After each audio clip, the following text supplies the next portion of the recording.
Fala pessoal, sejam bem-vindos ao podcast do portal Fisiortopedia. Eu sou o Leandro Fukuzawa e serei o host do nosso canal.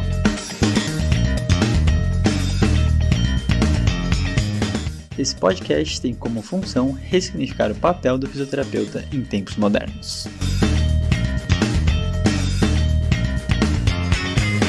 Fala pessoal, sejam todos muito bem-vindos a mais um episódio do podcast do Fisiortopedia. E hoje, de novo, estamos dominados pelas mulheres. Então, hoje a gente tem Tamires Mello por aqui e Harumi Rota. Então, boa tarde, meninas. Tudo bem com vocês? Boa tarde, Tamires primeiro, né? Vamos por ordem. Boa tarde, Lê, Rafa, Harumi. Tudo certo? E vocês? Tranquilo. Harumi, tudo certo? Muito calor aí em Ribeirão? Boa tarde, pessoal. Oi, Fuku, Rafa, Tami. Aqui tá, pra variar um pouquinho, né? É o verão. Sensacional. Rafa, tudo bem com você? Tudo ótimo, gente. Estamos aqui reunidos uma sexta-feira, né? Para falar de um assunto interessantíssimo. E para todos que nos ouvem, aquela mensagem básica, né? De bom dia, boa tarde, boa noite. A gente nunca sabe quando vocês estão nos ouvindo. Então, sintam-se bem-vindos ao nosso podcast. Sim, estamos aqui ansiosos porque amanhã começa a nossa pós-graduação, né? E segunda-feira, quando vocês vão estar escutando esse episódio, já vai ter começado. Então, assim, estaremos mais tranquilos, mas por momento estamos muito ansiosos. E por causa disso também, a gente está numa fase aí de apresentar um pouco mais alguns temas que a gente ainda não explorou muito, e por isso que a gente trouxe as meninas. Eu vou pedir para a Tamires começar um pouco se apresentando em relação principalmente a essa parte, né, da traumatologia. Então, Tami, fala um pouquinho da sua história em relação ao trauma, todas essas loucuras aí, que eu tive que resgatar algumas coisas aí. Bom, então, como eu fui apresentada pelo Fuco, meu nome é Tamires Barbosa, eu sou fisioterapeuta. Eu me formei em 2015 na Universidade de São Judas Tadeu.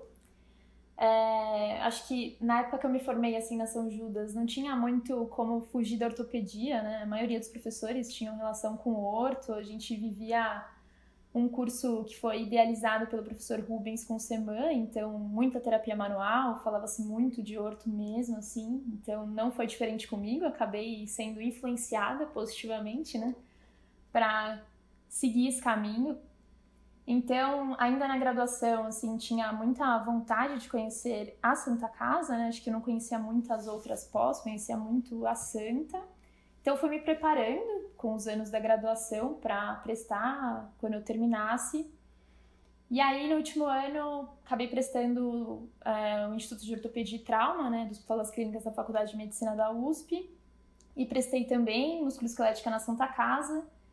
Acabei passando nas duas, né, e tendo o poder de escolha ali, putz, e agora para onde eu vou, né? Como o aluno termina de se graduar ali, você não tem muita perspectiva de trabalho, né? Você só quer estudar, você quer dar continuidade, assim. Então, eu via uma oportunidade melhor no HC, porque eu ia receber uma bolsa, eu ia ficar integral no hospital. Então, era o momento de viver aquilo, uma vez que eu não tinha um emprego, né? Disponibilizar o dia inteiro para ficar lá. Então, acabei optando por fazer o IoT primeiro. Aí brinco muito que foi quando abriu assim as portas do trauma para mim, né? Não tinha nenhum conhecimento do que era o trauma. Eu tive um trauma na graduação que foi uma fratura diafisária de húmero, tratamento conservador. Então nunca tinha visto cirurgia, fixador externo, nada. E aí me deparei com aquele lugar, né? O Instituto, ele é um hospital ortopédico e traumatológico, mas muito mais traumatológico do que ortopédico hoje. A gente atende lá traumas de alta complexidade. Então, me deparei com esse cenário e fiquei, assim, extremamente vislumbrada, né? Muito apaixonada por todo o processo, né? Desde você pegar o paciente que dá entrada no pronto-socorro e passa por unidade de terapia intensiva, SEMI, enfermaria do trauma, e você ir acompanhando esse indivíduo até ele chegar no ambulatório e os critérios de altas ambulatoriais do trauma. Então, é um processo muito gostoso, né? Quando você consegue pegar de ponta a ponta, assim, então eu tive o privilégio de pegar algumas muitas vezes, né? E aí terminei o IoT em 2018 ou 17, e aquela pulguinha atrás da orelha, né? Putz, você vai viver ortopedia sem passar pela Santa Casa, né? Estranho, né? Para quem mora em São Paulo. E aí prestei a Santa pela terceira vez, eu tinha prestado a prova 2 vezes, uma na graduação ainda, uma quando eu me formei, os caras não aguentavam olhar minha cara lá, tipo, ela vem, faz a prova e não vem fazer o curso, né? E aí até brincaram comigo, falei, não, dessa vez se eu passar eu venho. E aí passei de novo, finalmente fui, né? Eu lembro que no meu último mês, assim, de IoT, eu ia pro IoT de manhã, como eu já tinha entregado tudo, TCC e tal, eu tinha que cumprir poucos módulos, assim. Eu ia pro IoT de manhã, lá na avenida ali, Dr. Arnaldo, né? E aí depois, almoçava e descia pra Santa Casa, descia a Consolação e ia pra Santa Cecília, pra Santa. Eu vivi isso um mês, assim. Eu lembro até que, Fê, Lê, não sei se você lembra, mas minha primeira aula da Santa foi sua, assim, aquela expectativa, vou ver coluna e tal. O professor Diego, né, era um módulo que eu tinha muita curiosidade, que eu conhecia o professor Diego. E aí eu lembro que foi uma aula, assim, muito desconstruída, né? Uma aula de cervical, mas que a gente não ficou abordando a patologia, nada disso. Era uma aula que você já trouxe lá em 2018, modelo biopsicossocial, e veio desconstruindo, era uma aula muito conversada e tal, e foi um momento que eu me vi naquele lugar, né, com muita ausência de ter escutado PBE antes, né, no IoT, muita ausência mesmo disso, sentia muita falta. Os meus amigos todos que estudavam na Santa, enquanto eu estava no HC, falavam muito, eu nem sabia o que era direito e tal. E aí eu me deparei com aquela aula, né, muito desconstruída mesmo, e eu lembro de ficar tipo, nossa, que bom que eu tô aqui. Cara, era isso que eu queria mesmo. E aí fiz o R1 da Santa, né, muito ansiosa pelo meu último módulo, que era o módulo de trauma. Queria ver mais trauma depois de um ano, queria ver mais trauma. Cheguei no último módulo com o professor Diego. Não, assim, é muito engraçado, porque pra mim tem muita diferença, assim, é realmente o módulo do meu coração, assim, eu amo trauma. E fiz o módulo e acabou que no finalzinho do R1 veio a oportunidade, né, a Santa vinha há muitos anos sem R2, e aí veio a oportunidade as novas vagas de R2, né, pra quem não sabe o R2 da Santa, você presta pra ficar especificamente em um módulo, e eu me vi com essa oportunidade na mão de novo, e aquela sensação gostosa de ser aluno, né, e não deixar de ser aluno. Eu falei, vou prestar isso daí. Vou prestar pra quê? Vou prestar pra trauma, né? Já 2 anos e meio de trauma, vamos fazer mais 15 meses de trauma. Prestei e fiquei lá, e aí no meio do caminho ganhei um mestrado, e enfim, hoje eu tenho o privilégio de ser aluna ainda, né? A gente termina o mestrado agora em agosto, e tenho o grande prazer, assim, de ter voltado para minha primeira casa, né? Hoje eu sou preceptora do estágio de ortopedia e trauma na Universidade de São Judas, continuo atendendo também na clínica, trauma de alta complexidade, e a gente recebe muitos pacientes de trauma lá também na instituição. Então, acho que minha história com trauma é mais ou menos isso. Boa. Então, alguém que respirou muito trauma, continua respirando, né, Tami? E realmente, sempre que eu acabo pensando, acaba sendo uma das referências, né? Por isso que eu trouxe ela para o programa. E agora, Rá, também conta um pouquinho, né? Acho que o pessoal conhece você um pouco mais pelos trabalhos da parte de cinese escapular, né? O seu trabalho de doutorado, mestrado. Mas fala um pouquinho dessa sua história com trauma e o que você tem de experiência. Bom, pessoal, falando um pouquinho, né, da minha história aí, eu me formei em 2012, já faz um tempinho. E ao contrário da Tami, eu não tenho uma experiência muito vasta nesse sentido de estar dentro de um hospital, tá? Então, logo que eu me formei, eu fui para o mestrado, então em 2013 eu já estava inscrita no mestrado. E aí nesse processo eu já fiz o mestrado, o doutorado foi uma coisa seguida da outra. Toda a minha parte de estudo foi voltada, né, para a região do ombro. Então, meu mestrado foi muito biomecânica, muito voltado para a escápula, avaliação da escápula. Meu doutorado também em ombro. E aí, trabalhando nessa parte específica de ombro, o que começou a me surgir foram muitos casos de trauma relacionado ao membro superior. Então, o que eu tenho mais contato, o que eu posso dividir aqui, que eu trago para dividir com vocês um pouquinho, do que eu recebi, do que eu tenho atendido, do que eu atendi nesses últimos anos, que principalmente são os traumas, as fraturas relacionadas ao ombro, ao membro superior. Então, assim, eu tenho uma outra visão, que é uma visão não de dentro do hospital, É um pouquinho, acho que no nosso módulo, eu e a Tami, a gente se complementa bastante nesse sentido, porque ela traz uma visão bem do pós-cirúrgico imediato, e aí eu já tenho toda a experiência do pós-cirúrgico, que é o depois de liberado pelo médico. Então, eu acho que isso vai ser interessante, essa conversa vai ser bem interessante. Show de bola. Tami, eu queria que você falasse um pouquinho, aproveitasse, falando um pouquinho das atuações que o fisioterapeuta tem, principalmente em ambiente hospitalar, né? Então, assim, pela sua experiência, eu acho que aquele ambiente que não é acessível, então, assim, eu tive o trauma na Santa Casa, né? Só que, com certeza, a minha experiência foi muito diferente da tua. E eu acho que é legal você falar para todo mundo um pouquinho, assim, como que é essa rotina hospitalar dentro do trauma, né? Então, eu acho que é uma parte um pouco mais específica, vai variar bastante conforme o serviço, né? Então, fala para mim coisas bem interessantes em relação, assim, à atuação do físio nesse ambiente e esses conhecimentos que o fisioterapeuta tem que ter para se dar bem nessa área, né? Tá, legal.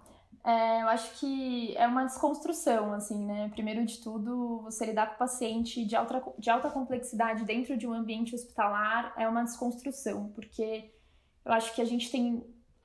o primeiro olhar, assim, é de muito medo, o que é possível fazer com esse paciente, né? Acho que eu tive contato muito forte, assim, com pacientes de traumas complexos, de lesões de tecidos moles, de tecido mole grande, assim, então paciente com fixação linear na enfermaria, grave, enfim.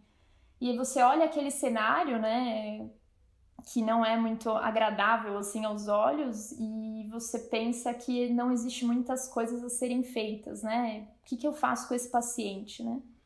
Claro que a gente da ortopedia, depois de um tempo, você vai criando uma casca, você quer movimentar o paciente, se for só o dedo que vai dar para mexer, é o dedo que você vai mexer, né? Mas a gente considera muito, assim, a complexidade da condição desse indivíduo, né? Então, primariamente, a gente esquece um pouco disso, a gente que é da ortopedia, mas a gente consegue entender a condição hemodinâmica, né, desse paciente, primeiro de tudo, é o primordial, e a partir daí você vai entender o que é possível fazer da parte musculoesquelética.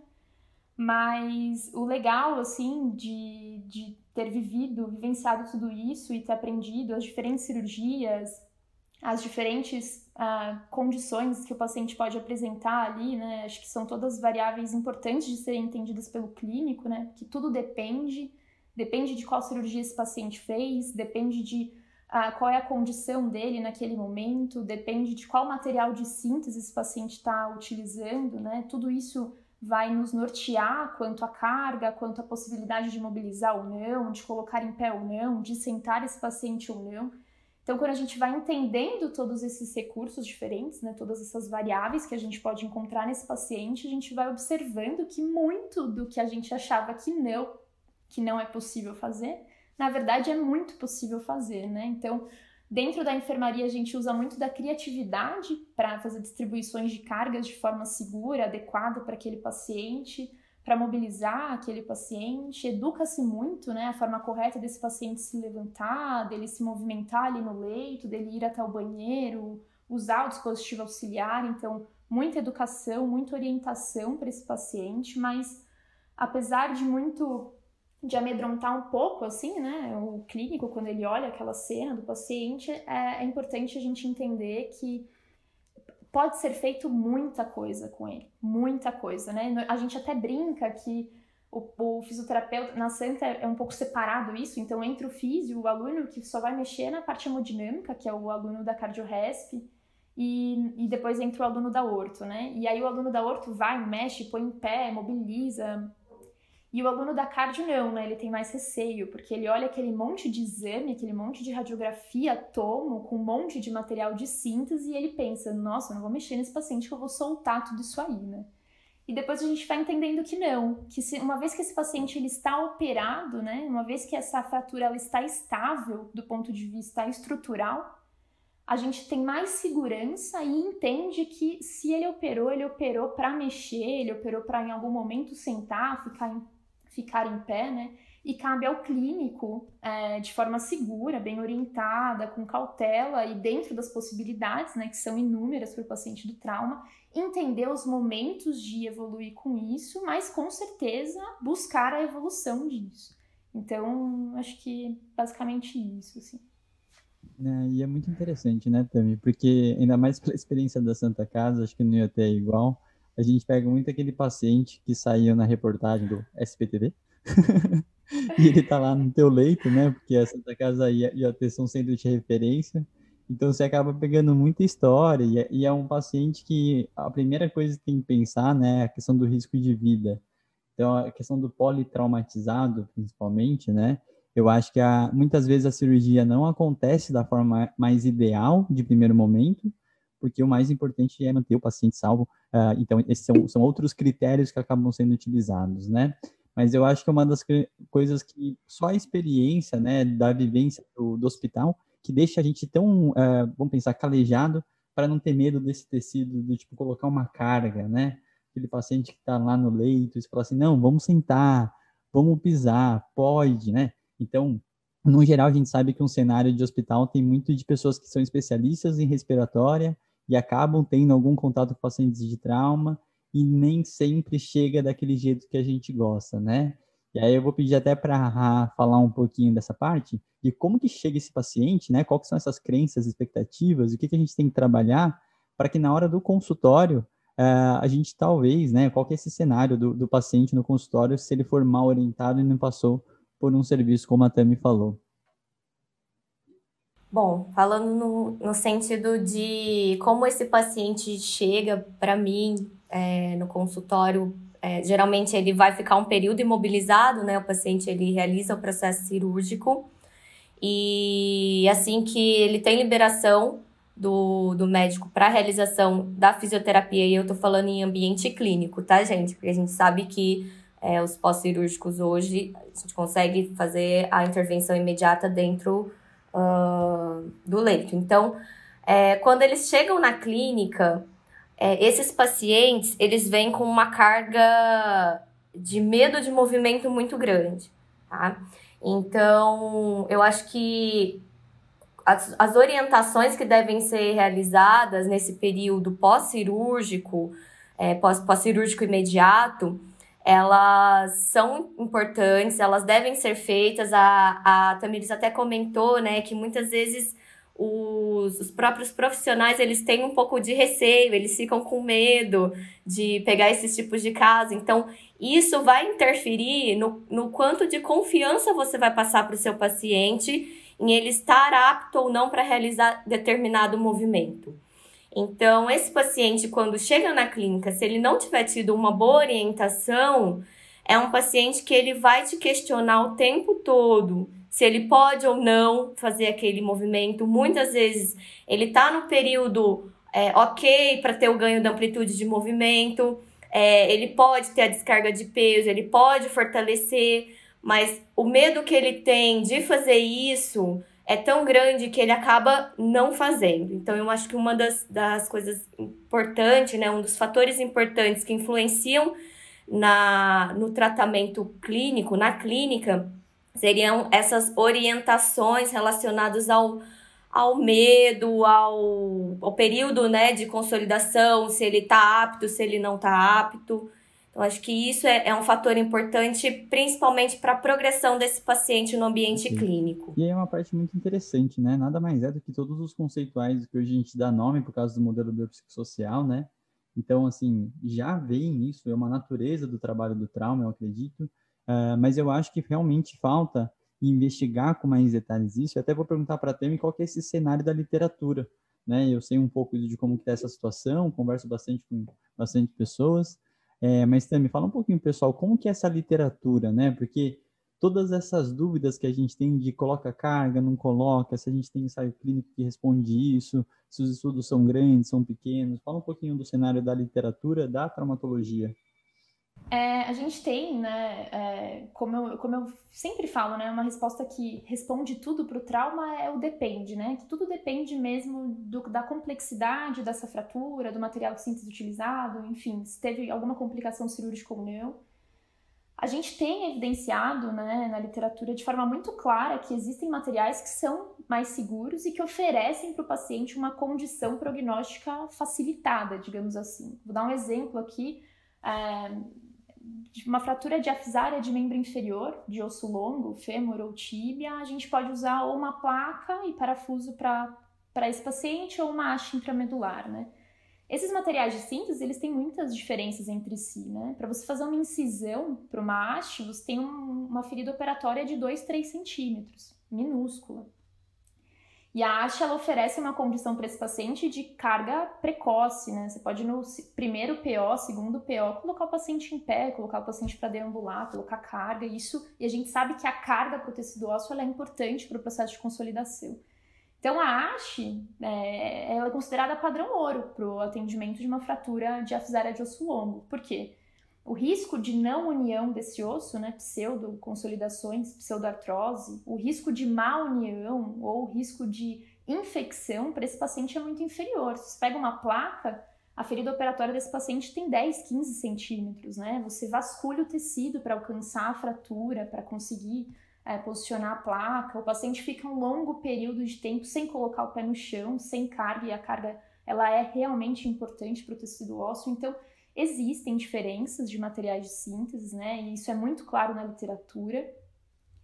Mas a gente também tem muitos estudos que mostram follow-ups grandes, assim, de 1 ano, 1 ano e meio, 2.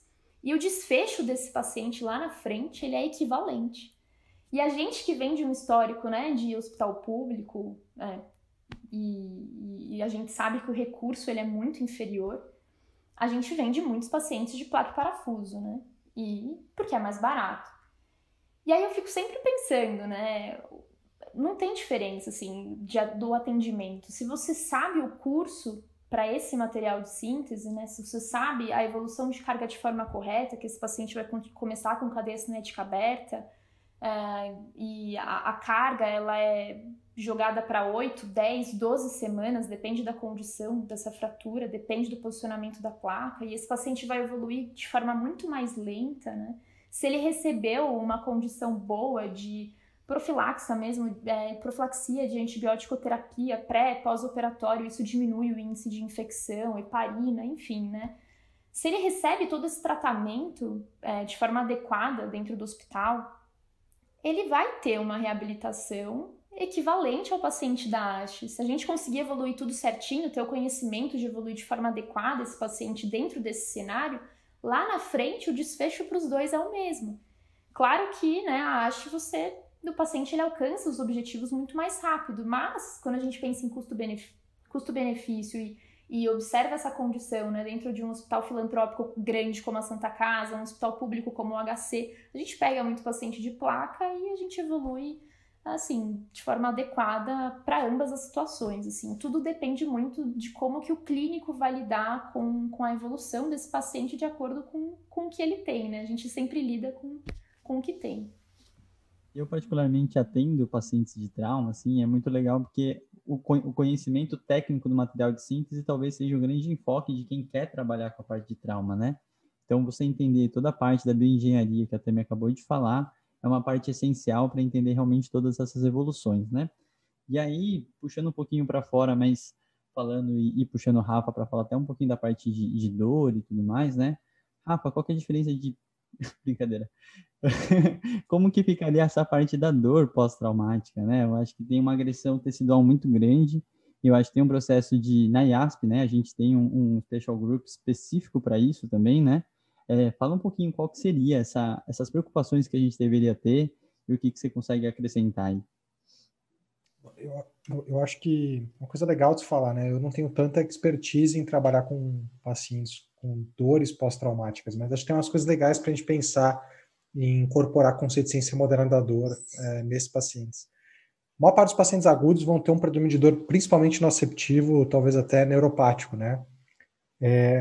Mas é interessante a gente pensar que, por mais que exista uma história natural, exista agressão tecidual, isso não quer dizer que os pacientes com traumas agudos não vão apresentar fatores relacionados à tentativa de antecipar eventos potencialmente dolorosos, né? E a tentativa de controle ou evitação de movimentos. Então, todo ser humano com dor aprende a começar a antecipar situações potencialmente ameaçadoras, e ele vai usar cognição e emoção para isso, e também ele vai tentar controlar e minimizar sintomas assim que possível.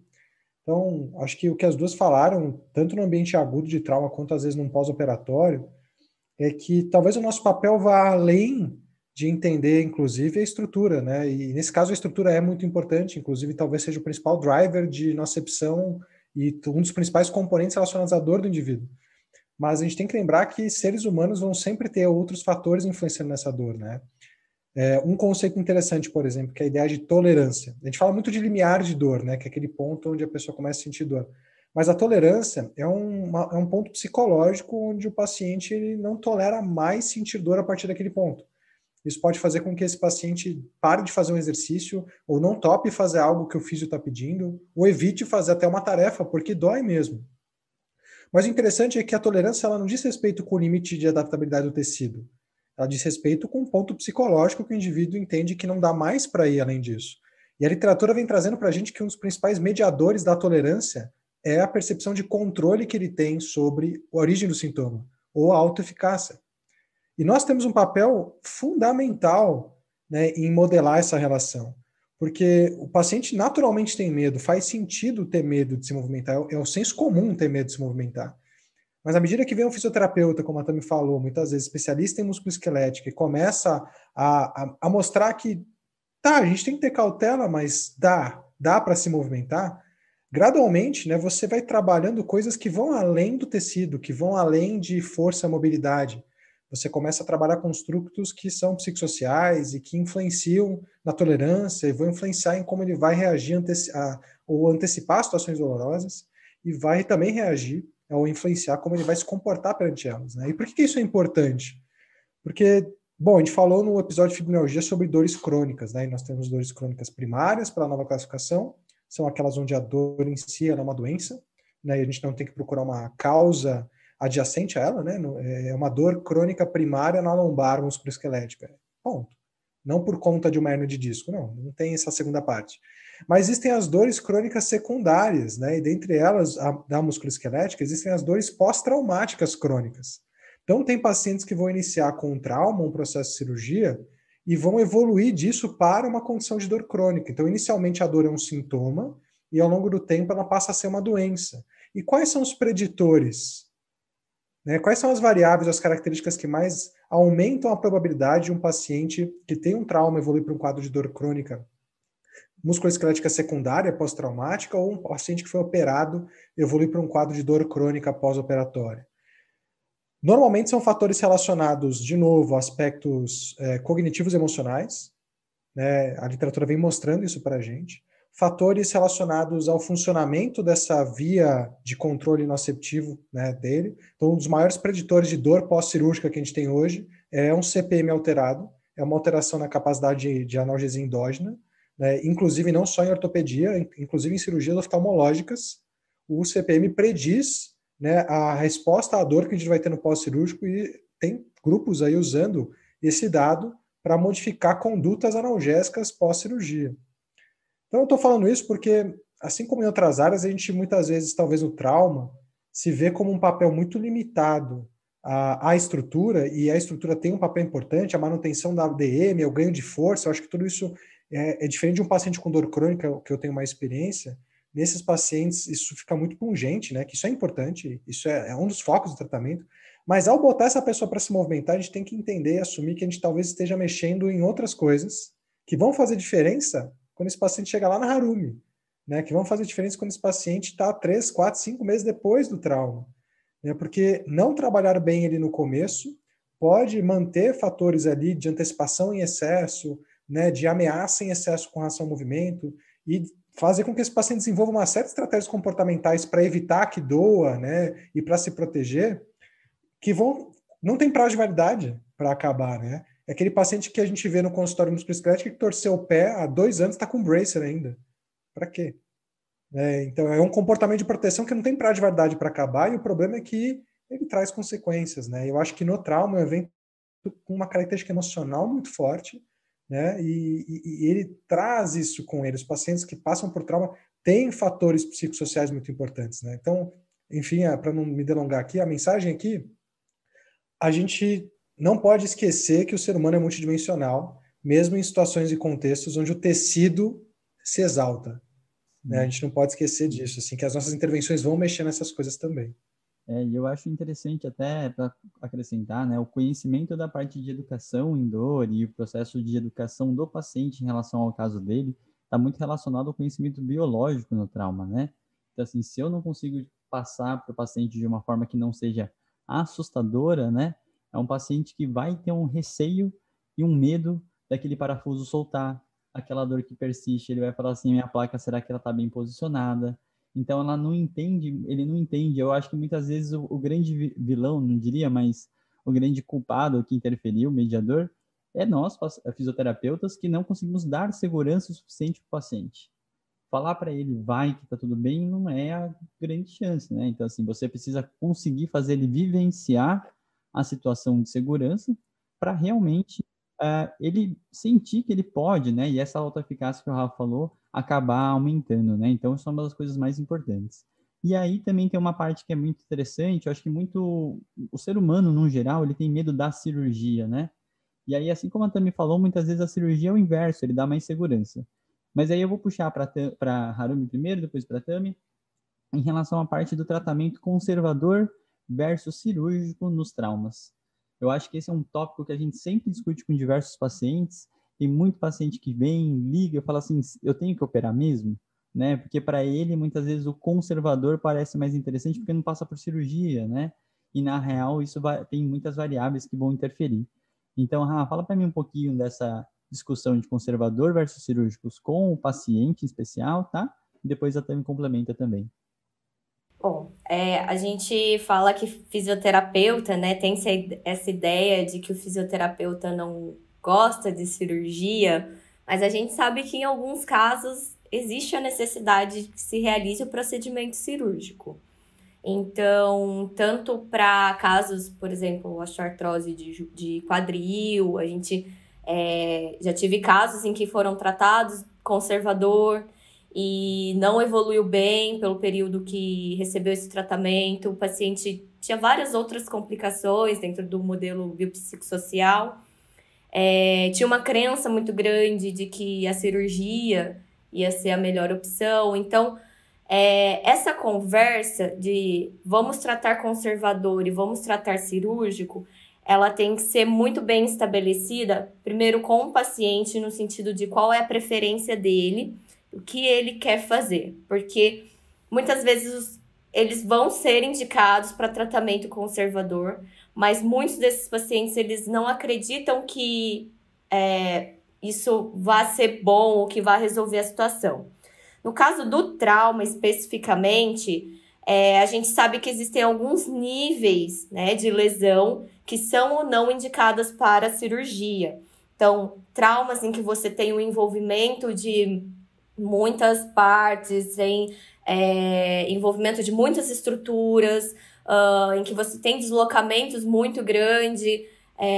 A gente sabe que para a estabilização desse tipo de trauma é necessário o procedimento cirúrgico, tá? Mas no caso em que você tem alguns os traumas de menor amplitude, né, que teriam menores deslocamentos, dariam para ser tratados no modo conservador, o paciente ele chega para nós com um leve receio de movimentar, mas ele não tem todo esse medo na questão de ter passado pela cirurgia, tá?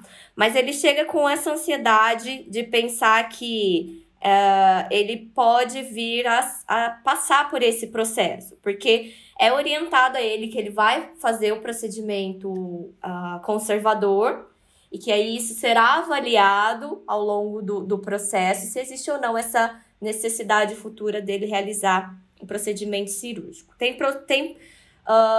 pacientes que eles são muito autoeficazes, e aí nesse sentido o tratamento conservador para esses pacientes são pacientes que se desenvolvem muito bem, porque são aqueles pacientes que entendem toda a complexidade de passar pelo procedimento cirúrgico, então eles tentam ao máximo evitar esse procedimento. Então, eles seguem à risca tudo que você pede, todas as orientações, eles fazem os exercícios que você solicita para fazer em casa. Então, é um perfil de paciente que vai ter geralmente uma boa resposta em relação ao tratamento conservador. Agora, tem alguns pacientes que a gente já sabe que tem uma maior dificuldade na clínica, eles já acreditam que o conservador não vai ser a melhor opção, já são um pouco mais descrentes. Então, para esses pacientes, é um pouco mais difícil a gente trabalhar essa autoeficácia. E aí, para esse paciente, muitas vezes, ele acaba não aderindo bem ao tratamento, ele acaba não fazendo as orientações, e aí, muitas vezes, ele é indicado para procedimentos cirúrgicos. Mas lembrando que a autoeficácia, gente, a gente precisa trabalhar ela em diferentes momentos. Então, mesmo que esse paciente que esse paciente realize a cirurgia, deve ser sempre orientado para ele que o pós-cirúrgico é necessário ele fazer um processo de reabilitação, que ele tem que ter esse processo pós-cirúrgico com bastante responsabilidade, porque o paciente acredita que fazer a cirurgia é como se fosse um milagre, né? Vai resolver todos os problemas, e a gente sabe que não é isso. A realidade é que a hora que ele chega para mim lá na clínica, ele chega com uma série de limitações, muitas vezes algumas complicações. Então, isso tem que ser bem estabelecido em toda a conversa com o paciente no momento de se decidir ou não por fazer a cirurgia. Sensacional. Tami, por favor, complemente. Claro. Acho que o que a Harumi falou é importantíssimo, né? A gente, infelizmente, não livra alguns pacientes da cirurgia, principalmente quando a gente fala do paciente traumatológico.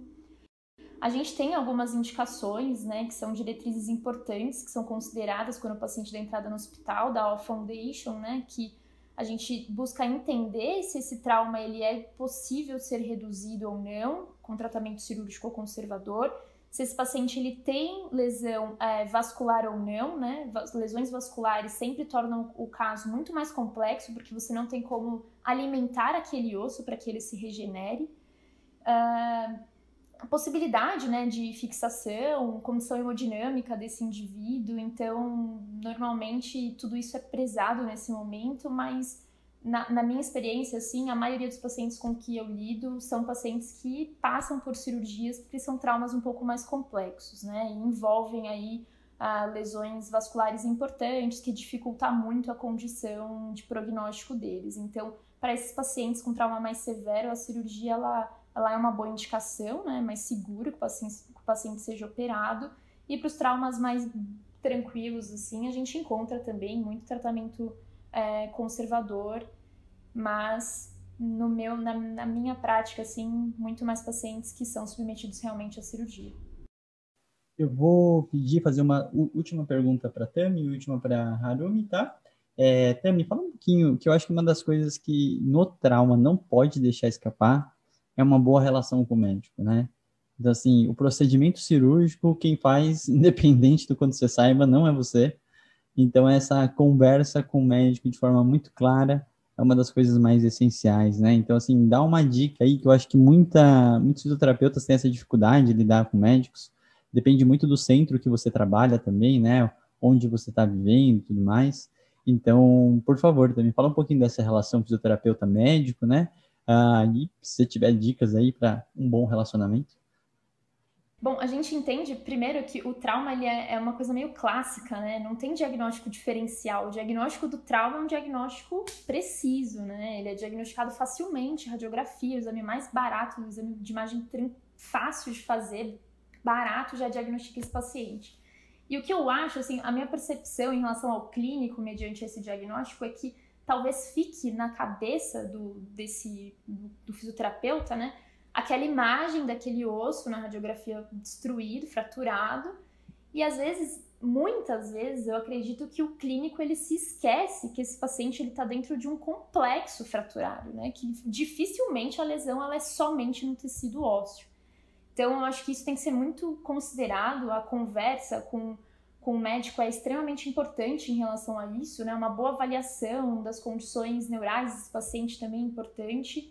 E quando a gente fala do paciente que é operado, a gente, exatamente como você falou, Foucault, a gente nunca vai saber o que aconteceu lá dentro, né? Você pega o paciente, você não sabe as dificuldades que o médico teve de fresar essa haste, de passar essa haste, se na entrada dessa haste o trauma acabou movendo, aumentou o gap da fratura, ou se ele precisou fazer um amarrilho, né? Então, mais uma vez, a individualidade do trauma ela tem que ser considerada, né? É muito individual cada trauma, cada procedimento, porque é uma infinidade de coisas que podem acontecer. Então, essa conversa é muito importante, porque muitas vezes você pega um paciente que você tá vendo o cara, ele tá aparentemente bem, os exames de imagem ok, mas talvez na hora que o médico passou ali, a haste tenha fraturado um pouquinho mais embaixo e a gente não tá conseguindo enxergar. Então essa conversa é muito importante porque o médico sabe o que aconteceu, ele sabe o quão preciso tá aquele material para fixar, para reduzir essa fratura. E aí a gente entende que, é um exemplo, né? Por mais que esse material seja seguro de ser mobilizado e de fazer distribuição de carga, talvez neste paciente especificamente seja interessante segurar um pouco mais, esperar um pouco mais, né? E essas condições a gente só vai saber quando a gente conversar com o médico. Então, uma boa relação, ela é, de fato, muito importante, né? Sempre que possível, eu discutia os casos lá na Santa, mostrava exame, perguntava para o médico como foi, né? Se eu via algum fio de Kirchner a mais lá, algum amarrilho, eu já perguntava, quebrou na hora de passar. Então, essa conversa é muito importante até para o próprio médico ter a confiança de te dar aquele paciente no sentido de, então vai lá, evolua a carga com ele, a condição dele é essa, né? Então, acho que a conversa e atender o paciente com toda essa esfera de conhecimento, né, de toda a equipe de reabilitação de fato, então é importante para a gente conseguir evoluir de uma maneira mais cautelosa e segura e ser mais eficiente ali no desfecho do paciente. Legal, Tami. Vou pedir para a Rá falar as palavras finais aí, tá? E aí fica à vontade, tá? Quando eu falo, você tem uns 10 minutinhos ainda aí, e aí, por favor.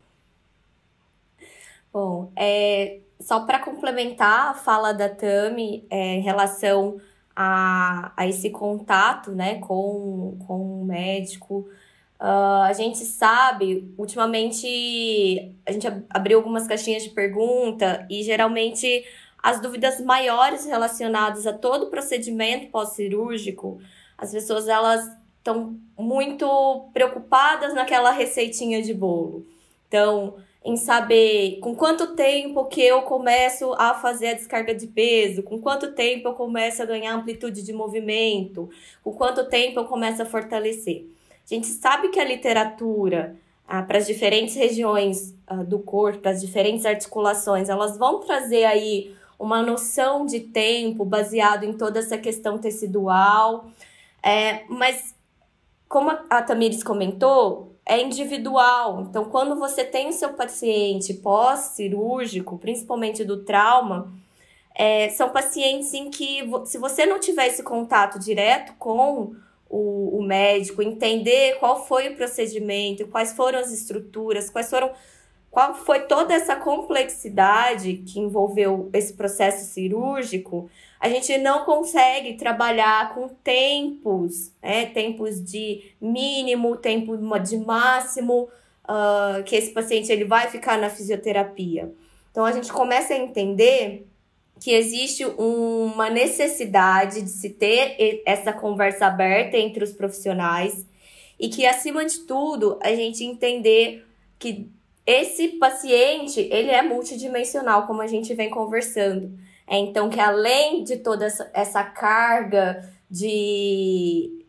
a questão do tecido mesmo, de poder ou não descarregar, de estar na fase adequada ou não, de estar ou não consolidado, de que existem outros fatores em que a gente precisa se preocupar e ter esse olhar mais diferenciado, em olhar para ele e falar, poxa, ele está na fase em que ele realmente pode ter essa descarga de peso, ele pode deambular, mas será mesmo que para esse paciente ele enxerga isso como prioridade? Ele enxerga isso como um objetivo para ele naquele momento? Então, eu acho que delimitar os objetivos tanto de você, fisioterapeuta, com o médico, assim como você, fisioterapeuta, e o seu paciente, para qualquer condição, vai ser diria assim, a cereja do bolo para ter um bom processo de reabilitação. Muito bom, Rá. Tami, palavras finais também de paz, amor, esperança. Então, por favor. Não, eu só queria agradecer, é sempre muito gostoso passar um tempo com vocês, né? Acho que eu aprendo muito, as conversas são sempre incríveis, fico muito feliz de fazer parte disso. A gente tem preparado, né? Eu, a Harumi, que me complementa muito, só sei falar de membro inferior, graças a Deus a gente tem ela aqui agora. Então, a gente tem preparado com muito carinho, assim, o módulo do trauma, de forma muito delicada e com muita cautela, assim, para realmente arcar com todas as necessidades, né, dos nossos alunos. A gente tem feito isso de forma muito especial.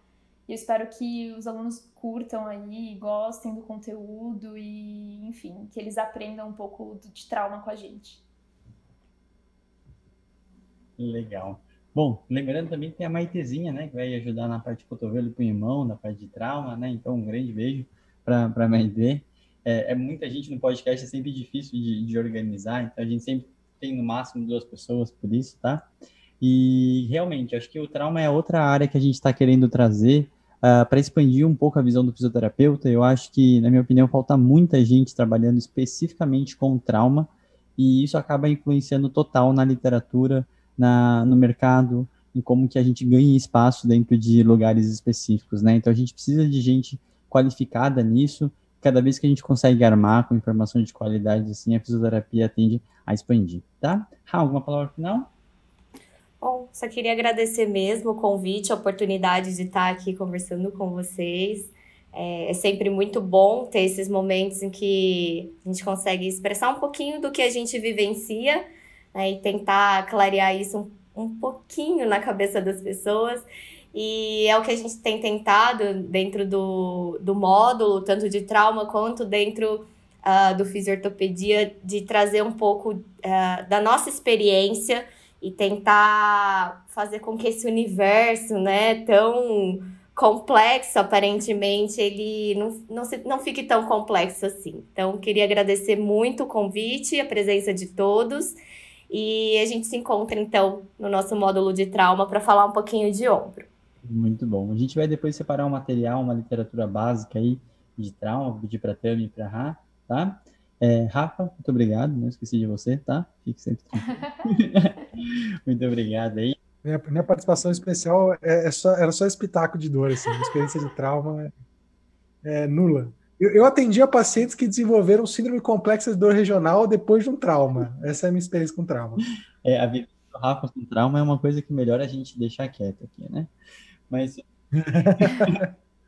Então é isso, galera. Espero que vocês tenham gostado. Não esqueçam de curtir, compartilhar, mandar para todo mundo que trabalha ou que vocês conheçam, que queira conhecer um pouco mais desse assunto. E a gente se vê no próximo episódio. Então, um grande abraço para todo mundo e valeu!